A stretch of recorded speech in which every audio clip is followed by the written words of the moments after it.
our human complexity is so rich. And because we have simplified it down to, I am not worthy, but God is worthy, then we are dismissing all of our humanity along the way. And it was never intended to work that way. Episode 50. 50 episodes. That's wild. Mandy Capehart joins us on the Faith in the Fresh Vibe podcast. I'm your host, Ro Hattie, coming at you from Treaty 7 territory in Calgary, Alberta, Canada. A podcast to help guide and show the pathways through decolonizing and deconstructing Christianity. I'm happy you're here. Thanks for listening. Don't forget to rate and leave a review. 5 stars wherever you're picking up this podcast. It goes a long way to help. And I appreciate all of the folks who are sharing our podcast far and wide. This episode continues a theme from the previous episode with Micah Morgan, who is a bivocational minister and a licensed counselor. We're sticking with the theme surrounding the ideas of walking with grief, listening to our bodies, cultivating depth. To do that, we start with a story. Mandy shares her experience growing up in white evangelicalism. We quickly pivot into her experience deconstructing Christian worship. That's a story I think many who have grown up in the church will be able to connect with, especially those from evangelicalism. Her story wraps around the machine of Bethel. Yeah, boo. Then we talk about how loss and grief spirals and yet catalyzes something new, at least the potential for it if you choose to walk through it. We're all in this pursuit of figuring out what it means to struggle through lament and sorrow, especially in this pandemic world. So let's talk about it. Let's talk about what the search for belonging and community looks like. Let's talk about holding space for others as we dissect the need to find wholeness and liberation for all. Healing can happen, so let's get at it.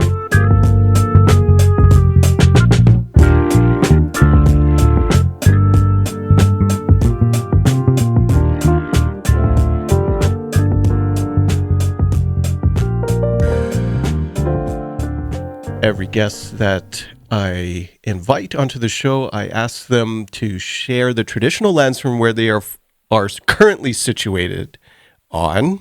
So, Mandy, where are you right now?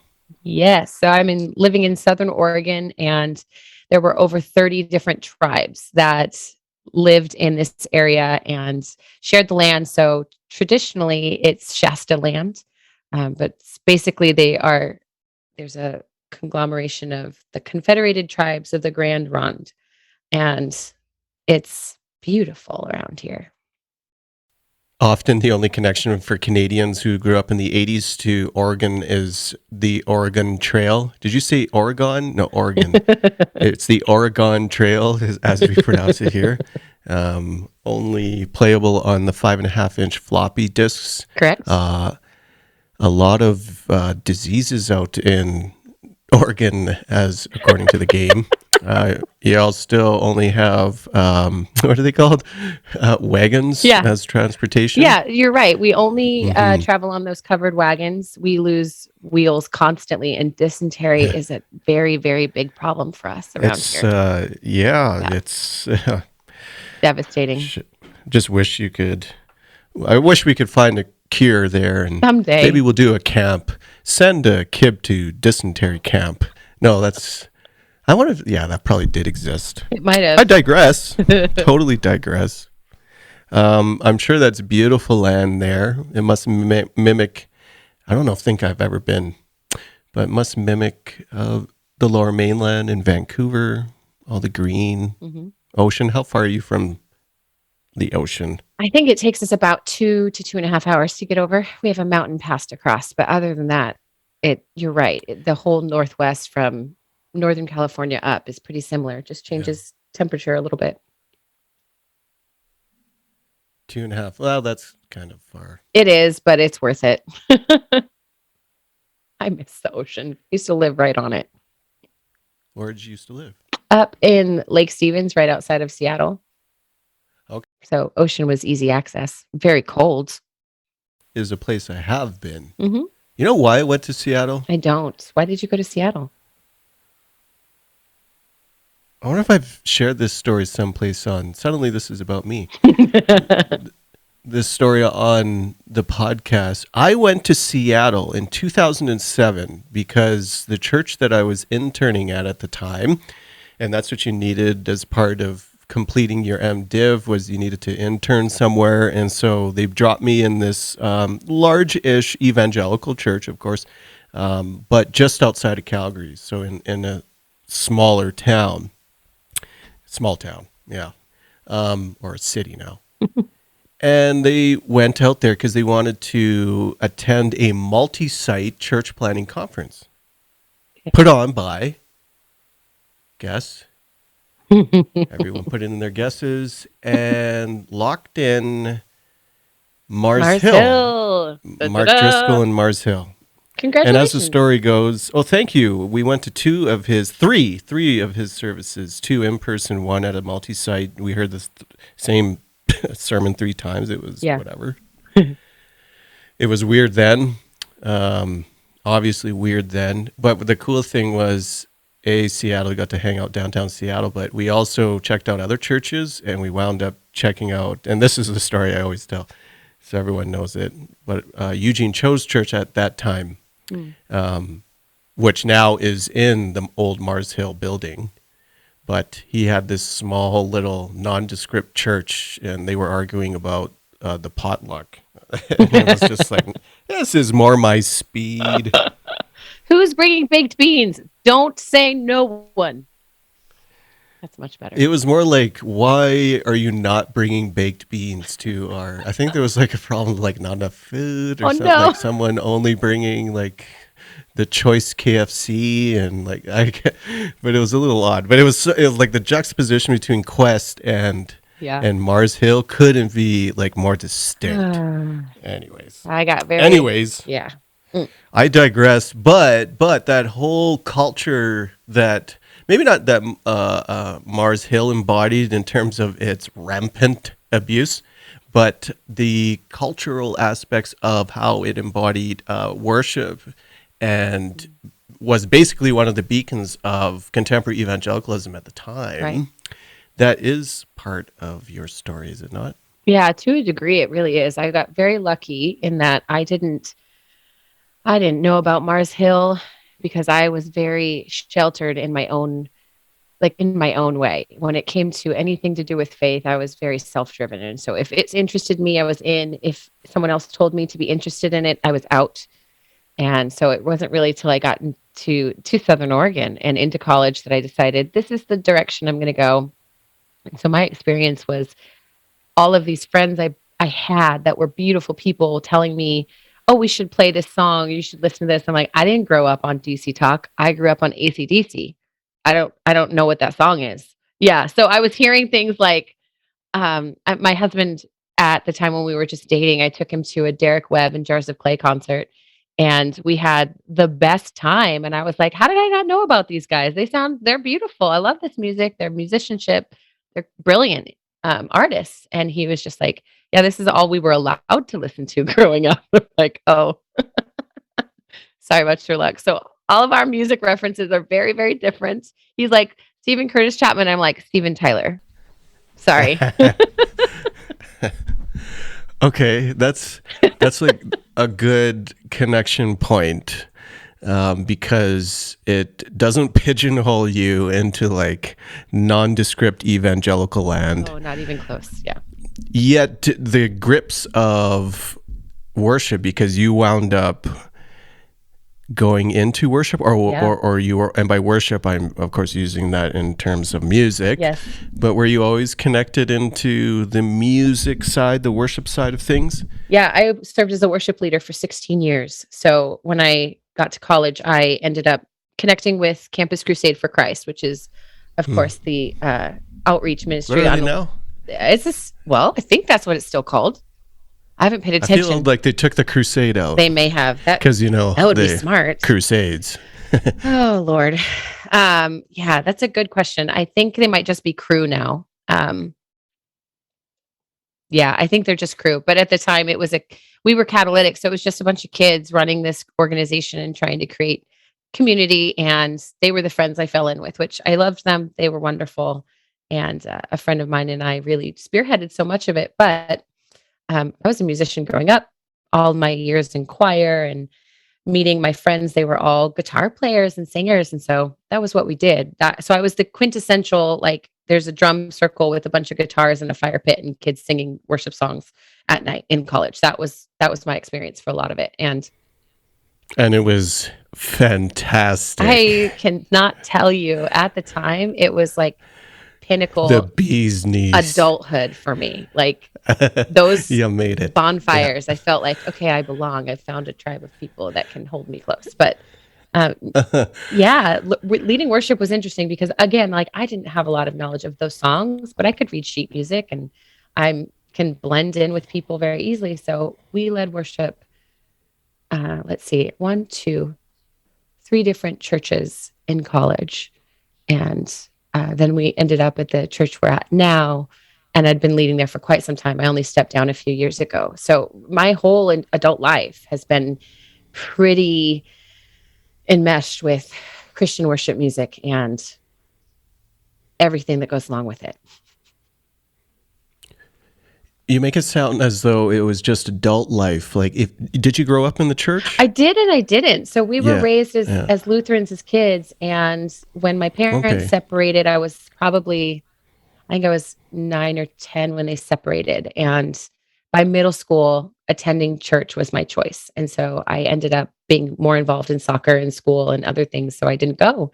And then as an adult, that was where I got to high school, and the people I was spending time with that were connected to churches didn't rub me the right way. Like, we just didn't bond. There was nothing that I was really interested in connecting with them about. And so it wasn't until I got to college and thought, well, my roommates and my friends and the people in class I'm hanging out with are involved in things I don't want to get involved in.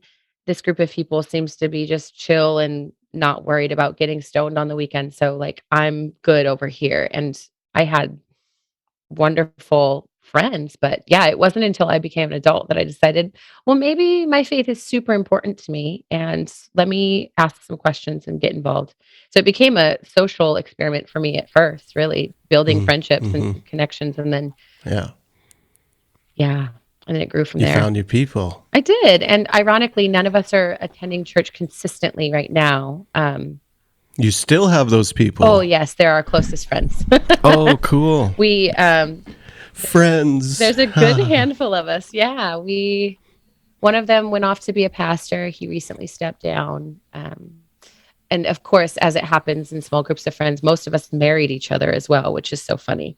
So we're all connected, and it's really interesting to see and have these conversations now that we're, in our late 30s and we all have children, and we're talking about, like, what we experienced as young adults, the stuff we said to each other that was so bizarre, unpacking behavior management and that theology of how traumatizing and how just weird it was, thinking back to, like, how aggressive we were in some beliefs that just created boxes that we didn't even really want to live in, but we thought it was expected or necessary. And to this day, like, I still have friends that are on leadership with Crew that are super meaningful to me, but I'm just finding my own way now after the fact of realizing, like, there was so much that the practice of faith at that time in my life just couldn't touch, couldn't handle it. And that was where, from the beginning, and probably from a young age, that as I experienced it and I would hear something told to me as, not as gospel truth, but as, like, hey, this is the most important part of faith. No, this is the most important part of faith. I would take those things and hold them up against what I felt was true, and had so much dissonance left and right. And so it was always just like a kind of a sandpaper situation for me. And so as an adult now, looking back at my friends who did grow up in the church and talking with them and saying, like, oh, you're just now catching on to that aspect of what you thought was true. Okay, good. It's time. Let's move forward from it. But well, you didn't just jump there. You spent probably how long? Maybe 10, 15 years sort of in the engine of it? Yeah, definitely. I did. I was, like I said, I was a worship leader for a long time. I was leading youth groups. I was leading conferences, I was coordinating prayer teams and outreaches and attending conferences. And with all of it, it was so hard because I wanted the belonging. I wanted the boost to my faith. And yet at the same time, I've always been a very like, don't tell me what to do kind of a person, just immaturity at some levels, but also recognizing like I have discernment. I can trust myself. I can trust that God will speak to me. There was a time in my early life that I was involved in prophetic prayer ministries, and there would be people that would walk up and say, I have this word for you. And I was like, cool, but keep it to yourself because I don't have any relationship with you. And I Yeah. am completely confident that if God wants to speak something directly to me, he's going to speak directly to me. I have no doubt in my mind. And that was actually the driving factor that really saved, I think, my sanity through all of it. Because as I've been involved in all these ministries um, and projects and churches, I've always pushed back with the confidence that God is who he says he is, and he's not who everyone around me says.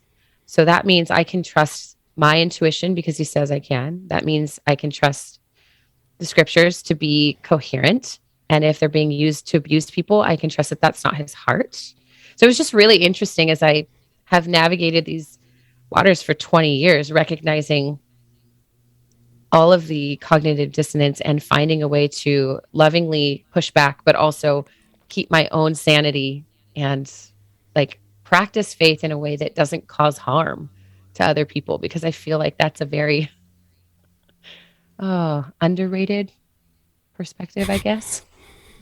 Don't cause harm. Question mark. Yeah. Yeah. I mean, it sounds foolish to say it that way, but at the same time, how many moments have we witnessed someone's faith causing harm to another person? That's just not the heart of God. I'll never remember or never forget rather this moment that we were I was in crew and we were on this mission trip. It was like a mission project for the summer. And we did this like how to evangelize in the different nations. Okay. So we were broken up, 40 of us into groups. And I was like, all right, this is really interesting. And I was 21 at the time. And they broke us into each nation group. So I was part of Europe. And we were in this area where we had frozen vegetables and frozen chicken. And the idea was somebody has to get food to all the nations. So we were separated physically in these groups. There was America over here with a table full of food. We were given frozen food. South America was given like tortilla chips and Cheetos and soda. Africa had, what did they have? Oh, they had jars of baby food. Um, Asia was given bowls of rice. And then we realized and we had the ability to travel. And we were like, as Europe, we were thinking, okay, we have frozen food. You can't eat that. But America has a lot of food. And we were trying to convince them, give us your food. We'll go take it to these other places. Long story short, America was keeping all of their food for themselves for all the reasons. They had all their talking points. We were supposed to go to each group of our friends and figure out why they didn't have food to eat.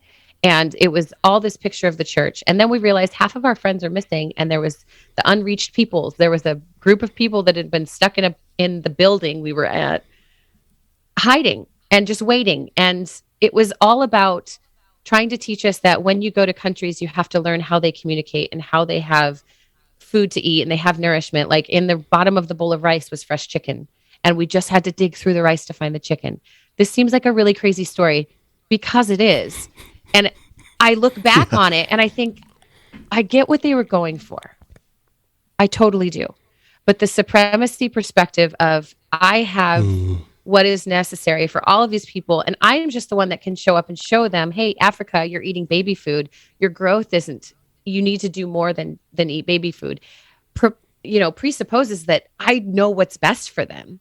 And the more I have grown in my faith, the less I have believed that to be true. I am now at the point of like, I know very little.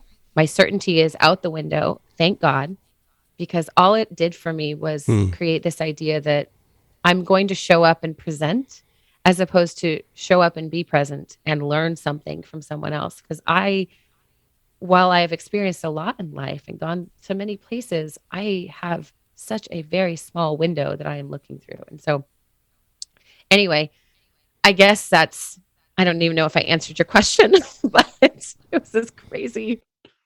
Yeah, I've been in the beast belly of it for a while. Story had slight colonial undertones, A little bit.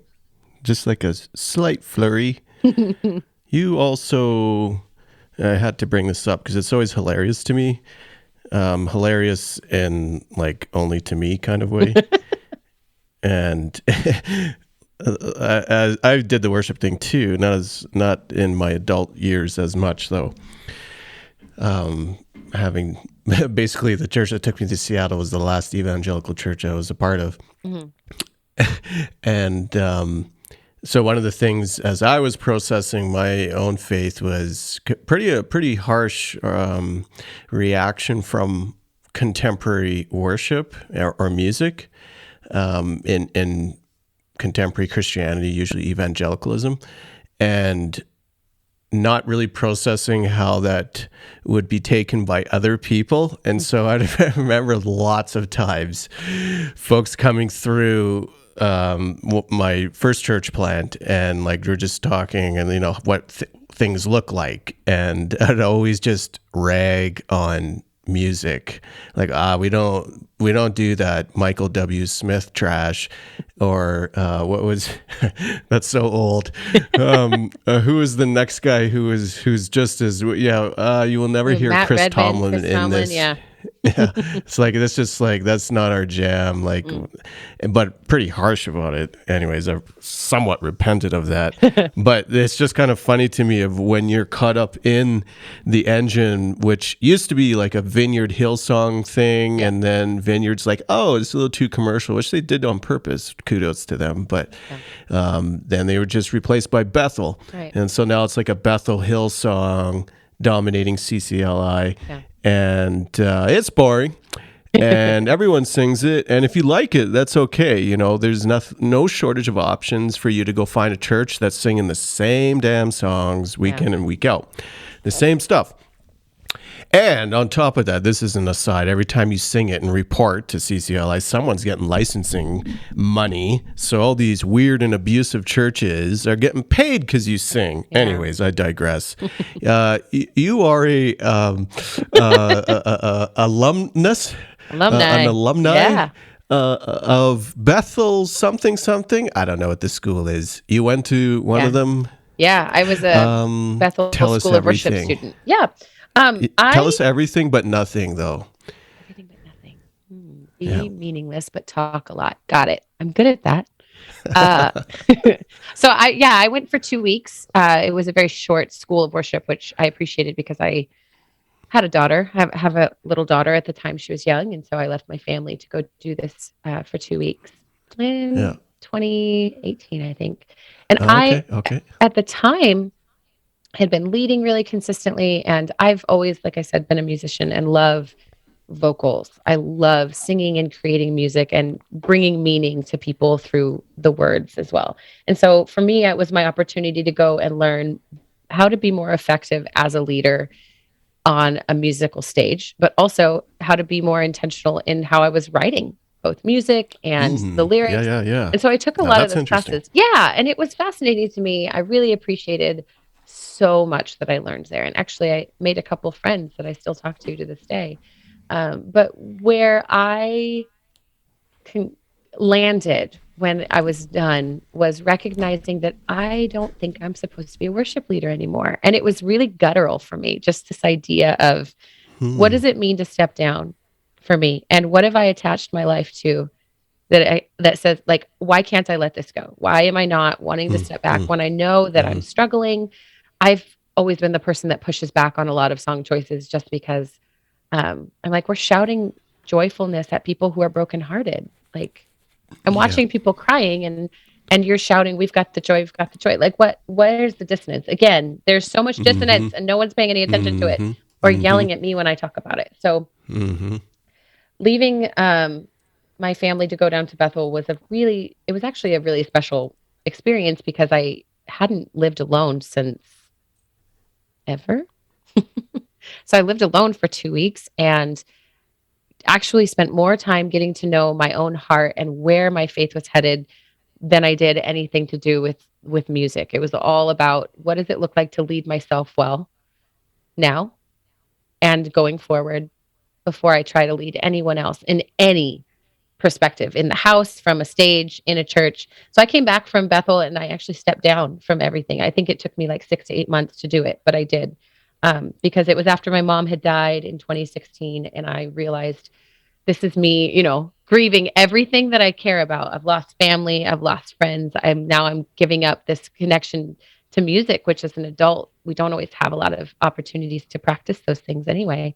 So it was part of my healing process to recognize, well, this is not, this is no longer something I can align myself with. This is no longer who I am or what I stand for. And Bethel is such a loaded gun because, I mean, the individual relationships with people that I have or had there, but also have, phenomenal. The machine of it all is so complicated and traumatizing on so many levels because there's a lot of confusion involved. And there's a lot of confusion for people who are coming in looking for answers and looking for clarity. And then there's confusion because it's loud almost all the time and it's busy all the time. And you're always like, I remember constantly waiting in line to get into the rooms for the classes, or trying to just get in line to get a cup of coffee, or sitting to have a quiet moment. There's so many people, and that's just the nature of mega churches, right? But that's something that has never really resonated for me because I would rather have a conversation like this and be really honest than necessarily have a relationship with 30 people I'm probably never going to see again. And so it was really hard for me because I come away from connections with people thinking like, that's my new best friend.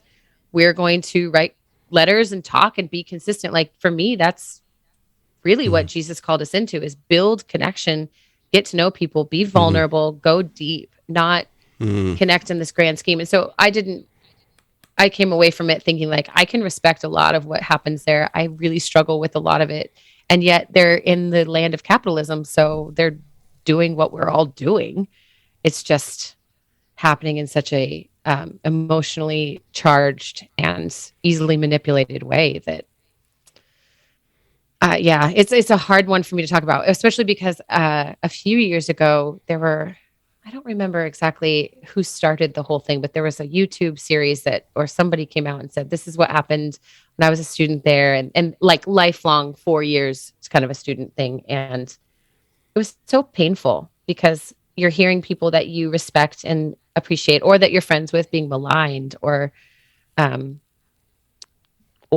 confessing that they've done these awful things to people. And the grief that comes from that, and from the broken trust and the number of secondary losses that come out of it, are just innumerable and so complex that I think that's often why people can't even talk about it. You know what I mean? Just that I don't know where to start talking about this, and everybody wants to talk about it. And 90% of the people are just angry and accusatory when they talk about it because they can't get past that part of their own pain. And so it's such a complex thing, but anyway, so that was my experience. I actually am very glad that I did it, despite it completely changing the whole direction of my adult life at the time, which I suppose that's what I went there for. So mission accomplished? Question mark. Mission accomplished. Thank you, George Bush. You made it. Was it safe to say that there wasn't a single catalyst that made you strike an aha moment that, oh, I'm out, I'm done with this, or was there? Like, because you're weaving a story of the connection points and the value of time in the church, and also in your time, only 2 weeks at that school. And then the response from that was a full exit. Yeah. And it wasn't something monumental. Like, you didn't have a YouTube series about all the crazy things. Right. It was, what was going on inside? I think it was more of a recognition that when my mom died in 2016, I gave myself a week to cope and process and do whatever it is I thought I needed to do. And then on day 7, I decided I'm either going to step away from my faith wholeheartedly, completely, or I'm going to do whatever I can to strip it down to what it needs to be. And if that means stripping everything down, then that's what that means. And so at 20, by the time I got to Bethel, I had gone on a couple of retreats. I'd gotten involved with some small groups and quit some other things, done a number of things to like, okay, who am I on this side of loss? What does this mean for my life? And what is meaningful going forward? And so I think when I got home from Bethel, I recognized what I am contributing in my community and what I am gaining in my community through the vehicle of being a worship leader is no longer meaningful for me in the way that it once was. So it is now superfluous and must go. And so from there, it's been 4 years now. What happened, what really nail in the coffin for me, I think, was in 2020, we started the year, my family, with a miscarriage. And we have one daughter, but we'd had years of infertility up until then. And so she was a surprise. And this pregnancy was a surprise. And then surprise, it's gone that fast. In addition to, at the time, going through exiting from a very toxic workplace with a very, very narcissistic direct boss at the time. And the anniversary of losing my mom. And then COVID hit. And so I'm spiraling personally at that time, trying to just navigate where is up? Does anyone have an idea where my up has gone?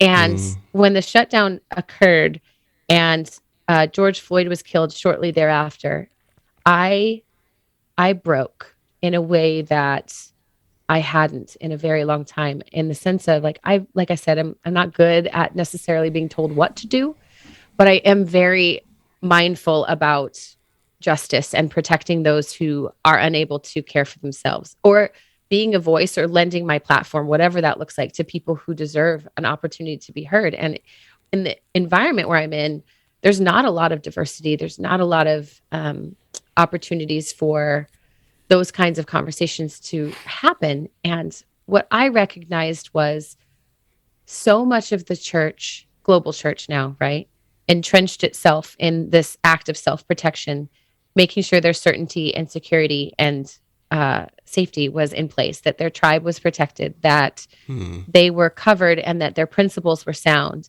that it became such an us versus them mentality. I was so fed up. I was like, at no point can you extrapolate scripture and keep the heart of Jesus intact and maintain this virulent us versus them that was being pushed forward. And it killed me, because here I am creating opportunities in my own life to draw people in, and I'm listening to them call me heretic and accuse me of all kinds of things. And I just thought to myself, I'm like, that's okay.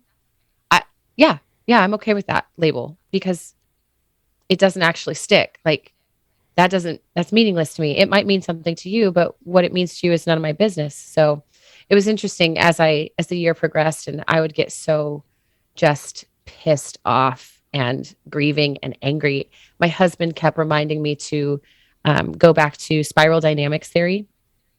I don't know if you're familiar with it, but it's a brilliant growth hierarchy. It's very straightforward, but essentially everything in life, as culture or as a civilization, we kind of spiral upward. We expand and include where we were, pieces of what served well, but we expand into a greater understanding of who we're becoming.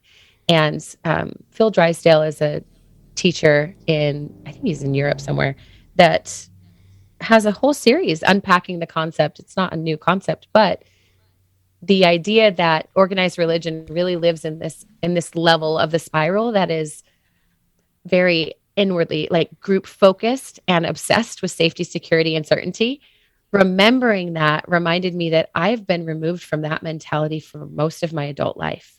I tried very hard to belong, and I behaved in ways that were always causing dissonance in myself, and had to reconcile with that in my own right and take responsibility for what I said or didn't say.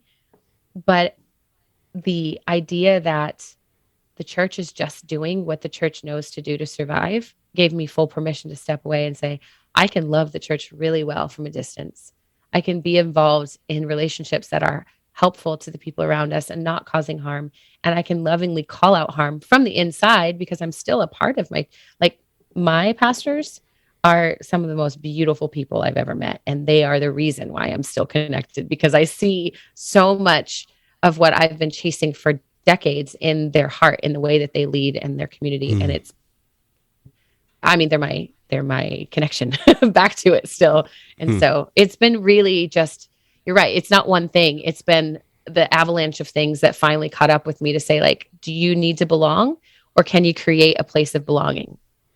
For me, I was like, oh, well, that's what I do everywhere I go. I try to create a place of belonging for myself and everyone. Okay, easy. I can do that. So it became almost painless. It wasn't, but in that moment, I have this revelation of create belonging where you go. Good, done. I appreciate your vulnerability and sharing your story. One thing that I pulled out was the time frame, and that your journey wasn't one that there was a single catalyst and then everything became black and white, and you painted a story really from your mom's passing all the way to the start of the pandemic, which is nearly 4 years, and the process that you were going through over that time to wind out. That's not a short period of time. Yet, I suppose if you had encountered your grief earlier, it may have been shorter, but there are no time frames when it comes to figuring out that's it. Yeah. To figuring out. Yeah. Well, let's transition then to questions around your work now. Before that, I totally resonate, and I wanted to bring it up when you were talking about, I wanted to go to Bethel to try to also gain skill around writing. And man, I wish more worship folks who are generally the most talented around creation or music, like the artistic creative elements, to give them the space to do more creative things within worship. Like, it's so counterintuitive that all these folks would go through a program or what have you, with the top 2 or 3, organizations out there, and then just go back home and keep on reiterating the same stuff. To me, that's maddening. Like, why don't these folks write songs about the monuments and places and people in their midst, in their neighborhoods, in their cities, the power that could bring, rather than everyone singing the same. I don't even know what people are singing now. What was the last thing? Good Father. Yeah, that was a minute Oceans. ago. But there you go, Oceans. Yeah, that's like pretty fresh for me. But that was probably like 10 years ago. Yeah, I mean, it was a while. Yeah. So, I appreciate that things haven't come quickly for you. It's been a discovery. After your mom passed in 2016 and you kind of went through different experiences in life, you then at some point, I don't know if it was a light bulb moment. Tell us, what drew you into a deeper study surrounding grief? Yeah. Well, I have lost someone probably every year of my life, or something, or some expectation. So grief has always been pretty close to my life. It didn't traumatize me as much as it did until after my mom died. Losing her was such a blow, because she's your mom and we had a great relationship, and there's a lot I could say there. So anyway, I recognized within probably 2 weeks of being home. I mean, I was leading worship when I got the phone call to get on a plane and come see her to say goodbye. I had the choice to stay for the second set that I had committed to leading, or to leave. And I chose to stay, and I missed saying goodbye to my mom by 30 minutes. And I, to this day, remind myself, My faithfulness to my commitment is okay. I got to see my mom a couple weeks prior. Everything is, you know what I mean? Like trying to just undermine the guilt narrative. But within a couple of weeks, my friends and family and connected people at church just didn't know what to do with me. And I'm not a lilting flower. I'm not one that will sit on the sidelines and say, oh, I'm totally fine. Thank you so much. Hi, yeah, good to see you. I'm the person that says, I'm not okay. My mom just died of cancer. I live in a town where no family lives. And I see you all once a week and you ask, how are you? And you're completely blown away that I'm not okay. So I became, again, like sandpaper to a lot of circumstances with people who were grieving. And this was all pre-run by my husband's best friend died. Now it's been almost 9 or 10 years. I think it's been 9 years this year. And they were part of our church as well. And his wife is like a sister to me. And leading up to my mom's death, no one knew what to do with her either. People actually forgot that he had died and asked her questions about how he was doing. And I was like, I might go to jail for choking the life out of someone today. This might happen. It blew me away. And so after my mom died, the onslaught of platitudes and spiritual bypassing and dismissiveness and aren't you okay and timelines and expectations and all of the garbage that was handed to me became so nauseating that I continued to push back. And I know I alienated people because I was like, don't talk to me unless you have nothing to say. In the most loving way, I want you to be quiet and come to me and hear me instead of trying to teach me. In that instance, I do have the supreme hand in my story because it's my story. And so as the years went on and I did this unraveling and just found my way how to connect with spirituality, even though somewhere in the back of my head, Faith had told me if I'd only laid hands on her more, she would have healed. If I'd only prayed harder, right? All the garbage. Gross. Yeah, exactly. Yeah. So when the pandemic, when it started, I was watching, from the beginning, hearing about the outbreak in China and thinking like that country is going to be under duress, under waves of grief for generations to come. And then as it migrated and I realized what was happening, I was like, I don't want to live in a world that lacks understanding of grief. I want grief literacy to be a normalized conversation. And we can't do that because everyone's so freaking uncomfortable being uncomfortable. Nobody wants to have the painful conversation or admit that they're in pain or that they're hurting. And so I decided when the US shut down for 2 weeks, I picked my daughter up from school. I went home and I watched the news and they said they were going to shut it down the next day. I didn't send her back, but I said, I am going to have an opportunity to speak to this in some way. And I don't know exactly what that is yet. And then 2 weeks later, I lost my job. And I thought, I know what that job is now. My job is to write this out. And even if it's just my story, I'm not going to sit back and pretend to know everything about grief and pretend to know, because it's all a theory, right? All of it. It's all just head and heart trying to make sense. But what I did find was some ways that I moved through grief in the years prior were so meaningful. And they were all integrative practices that looked at my experience as a human, as a whole self model of head, heart, body, and spirit, instead of saying, oh, well, the heart is deceitfully wicked, or the head is untrustworthy because I'm full of sin and I'm full of thoughts of the flesh. Also you. Right. Yeah. All of it. All of that stuff that came up in through evangelical Christianity into my narrative, whether I'd ever accepted it or not. And even purity culture, those things recognizing like your body is untrustworthy and you need to set it aside. I'm like, actually, my body is incredibly wise. I need to become present with it so I can internalize what I'm trying to learn and heal from, because I tell you what, my body is manifesting the pain. It deserves attention too. So all of that really spiraled into this book, this 31-day book that I wrote on my own story, but also that just incorporated so many little tiny pieces of faith practices from all over and wisdom from people much smarter than me. And it became very practical because there was a wildfire that annihilated our towns.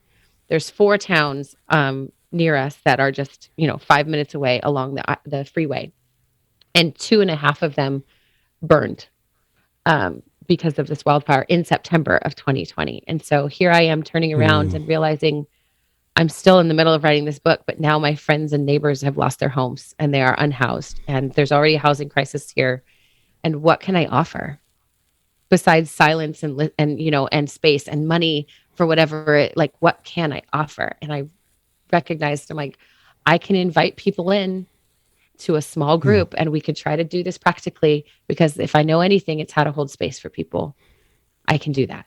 And through that, it's become this beautiful practice for coaching and really getting an opportunity to speak to churches about how to be more intentional and effective as a safe place for people who are grieving. Because if you want to be the safest place for people, then you have to learn how to do it. And we don't know how at this point. It's all platitudes and scriptures and bypassing and minimizing and centering and all the things, all the buzzwords, right? But it's not a journey I ever expected to go on, that's for sure. You were embarking on that journey, whether you chose to or not, and then you opted to, I don't know, embrace it? Yeah. I don't know. No, you're right. I mean, that's exactly it. Grief is not a respecter of persons. It doesn't differentiate. And I like to tell people when they're like, I never thought this would happen to me, or they say, I never thought I'd experience something like this, or this pain is unbearable. I'm like, life and grief are two sides of the same coin. Like, I'm so sorry that no one's prepared you for this, but that coin flips for all of us at some point. Why not be prepared ahead of time? Why not talk about it? I'm always somewhat dismayed or perhaps shocked that there are folks who are so disconnected from grief. And I can comprehend that there's some obviously not some, but a culturally, and also if you do the religious thing, religiously formative elements that shape us to ignore grief or the hardships to our detriment. I wonder what your take is now coming out of... We'll use this as the straw man. Okay, we'll use this and juxtapose it, but it's not just this one thing. Out of Christian worship, it's centered, of course, around praise and worship, right? It's always joy down in my heart to stay, and I'm so happy, so very happy. And we have no concept, even within our music, which informs our worship, around lament. Right. I would use the word incompetent. We're just totally incompetent how to collectively, and these are folks probably outside of liturgical traditions that has a little bit more, but incompetent around formative aspects of holding grief and lamentation. Yep. Why do you think that is? What do you think that is within church spaces, contemporary church spaces? I think you hit the nail on the head. Why one of the first songs I ever wrote as a young adult was called Man of Sorrows. Like that was, it went nowhere. If you can imagine, no one wanted to sing it with me. It might've been all the dissonance and minor chords that were built into it, but they were beautiful and I stand by it. Anyway, I think we are. Is that recorded anywhere? Because No. I'll throw in the clip right there. I wish. I mean, it might be. There's a chance that my husband has it somewhere, but I doubt it. I doubt that you'll get a copy of it. How about that? Okay. It's not great, but the idea that we are outwardly focused on an external certainty that we have placed everything on. We have everything riding on a certainty that we have a second life to come, that these bodies are not our bodies, that we will be raised up from the dead, that we will be reincarnated into these new versions of ourselves. And I'm sure there are people like, she used the word reincarnation. And I'm like, to be made incarnate, to be made into a body. Okay. There's a rabbit trail for you. I don't think we know how to step away from the certainty. And I think that informs all of our responses. It has caused people who I love and respect to dismiss me faster than almost anything, to say, I am completely uncertain about all of it. And I am certain that that's okay. Because even the principles of Christianity, right? I'm uncertain. I can still believe them and allow those things to inform my faith, but I don't have to have certainty to go down that road and celebrate the mystery and the unknowability of all of it. And I think when it comes to grief, because there is zero certainty, because there is no clear answer, there's no path forward for one person that fits every person. I mean, there's literally no formula. We've been so spoon-fed the 5 stages of grief as if they're real, which they're not. They were misnomers. They were observations created to say, this is what terminally ill patients are experiencing. This is, generally speaking. And we've turned it into this program. Well, grief can't be programmed. It can't be taught. It can't be theorized. It has to be experienced. And when you are immersed in a culture that wants to experience hope, the fruit of the spirit, right? Love, joy, peace, patience, kindness, goodness, faithfulness, gentleness, self-control. How do you manifest those when you lack self-control because you can't stop crying? How do you manifest joy when you expect that you'll never stop feeling heavy? Well, you mask the heavy instead of recognizing that it is possible to feel 2, maybe 3 or 4 things at one time. Our human complexity is so rich. And because we have simplified it down to, I am not worthy, but God is worthy, then we are dismissing all of our humanity along the way. And it was never intended to work that way. That's so good. It's your next book.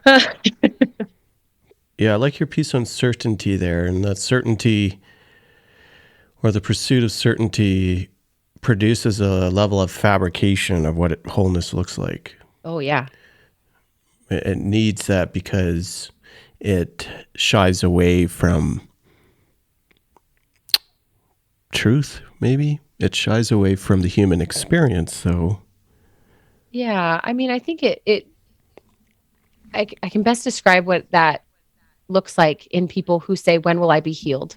When will I be done grieving? And I have to say, you're healing. Healing is an ongoing, lifelong experience through all things. Yeah, if you're picked on in kindergarten, you're not healed from it. You're healing. That's what big T trauma and little T trauma looks like. Like, things come up and we find ways to heal and integrate them into who we are and not let them cause us damage ongoing, but integrate, like, this is part of who we are. Just this morning, a friend and I were saying, man, if I could go back 20 years, I would do it. And I was like, I liked 18. I was great. Yeah, I'd go back. And she's like, but would you change anything? And I said, absolutely not. I wouldn't be who I am. And I have fought tooth and nail to be who I am today. And while there are experiences I wish I didn't have, I still stand by, I wouldn't change it because I am healing. And I didn't get here because things were easy. I got here because things were real. Things were hard. They were complicated. And yet, through every stage of it, I have felt connected and learned how to deepen my understanding of my role in this world, of my infinite tininess by standing, oceanside and realizing I can be really upset about this, or I could realize so much of this is meaningless, or it means everything because I don't know for sure. And I can be at peace in that unknowing. Okay. I've had to struggle for that perspective and it's been worth it. But the certainty of an outcome when it comes to healing is only based upon your willingness to get intentional with it. So, ongoing healing and grieving, grief is always with us, but grieving is not. Grieving is the work. Grieving is the act.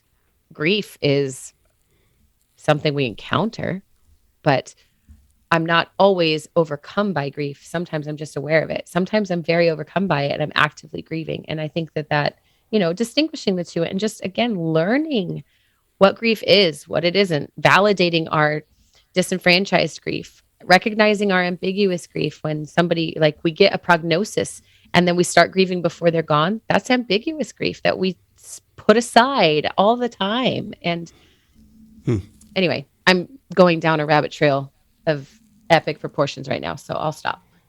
Grief is a normative experience, part of the human experience. Do you find, or would you ascribe to an idea of grief being in every aspect of life? Yeah, absolutely. People like to say, at least in my church world, a flower can't bloom until the seed dies. And I say, yeah, that's true. But where did the seed come from? It came from the flower dying. It's cyclical, and grief is. And the more that we recognize that we're going to encounter grief in all the aspects. Like we're excited for a new job, but we're leaving relationships behind. It is necessary to know how to hold space for ourselves to feel multiple emotions at once, to validate that we are not our feelings, but we have feelings.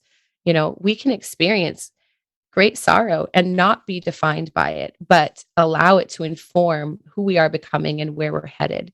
And that integration of our understanding of feeling and emotion and loss and joy and all of the comfortable emotions as well. It's just a matter of learning how to have conversations about emotion without being weird about it and minimizing it away and saying, well, but Jesus is faithful, so we're good. Like, yes. And yet we've got all this pain. Does that negate your faith? For some people, it totally does. Okay.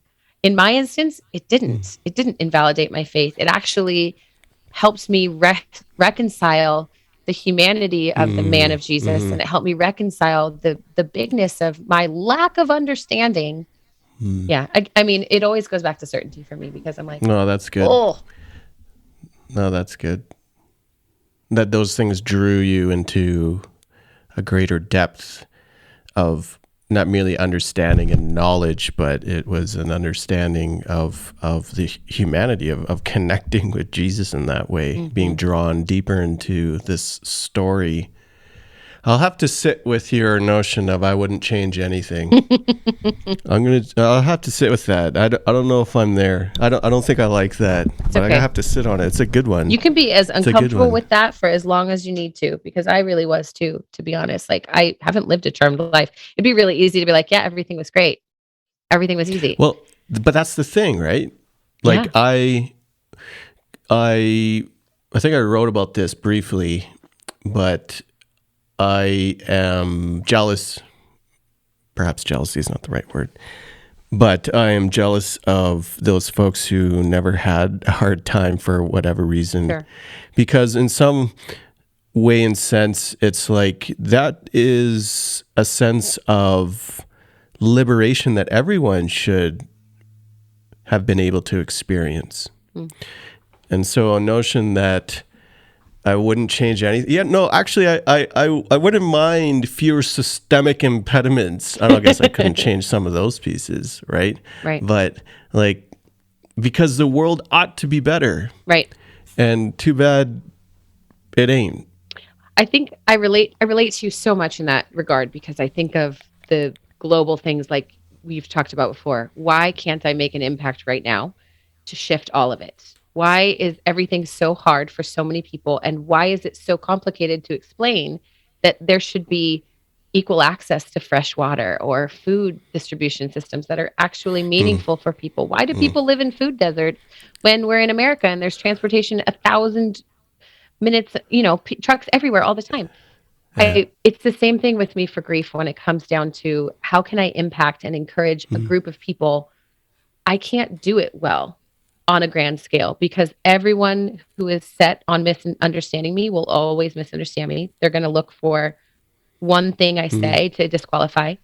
But if I can write something that is meaningful for someone's aunt, and that woman changes a pattern in her life that has caused her grief or caused her harm, and then she carries that into someone else, that for me that's evangelizing. Like that's the salvation story to me, is how do I bring life back to someone else that I may not ever get to see or be a part of their life. But if something that I can carry brings healing and restoration to them, then I'm going to do it that way. And that's where I go, like, I would love to go back and change like the 80s. The 80s were chaos. There was a lot of really bad stuff that was put in place in the 80s that affects us today, and the 90s and the 2000s and all of it. But I don't 80s is so specific. Well, that was specifically the 80s. I just think the 80s needed some help. Yeah, but I just, I can't influence. I don't have that kind of power. And honestly, I don't want it. I just want to know that at the end of this whole uncertain journey, have I made an impact that improved the lives of people around me? Did they feel fully alive? Goal achieved. Like that's what I'm chasing. Yes. And that doesn't necessarily mean behaviors that are frowned upon or experiences that are harmful. Yeah, whatever. Yeah, I don't care about that. I care about, what does fully alive mean to me, and how do I find it, and what does it look like to teach others to find it for themselves, rather than prescribing what fully alive means for them.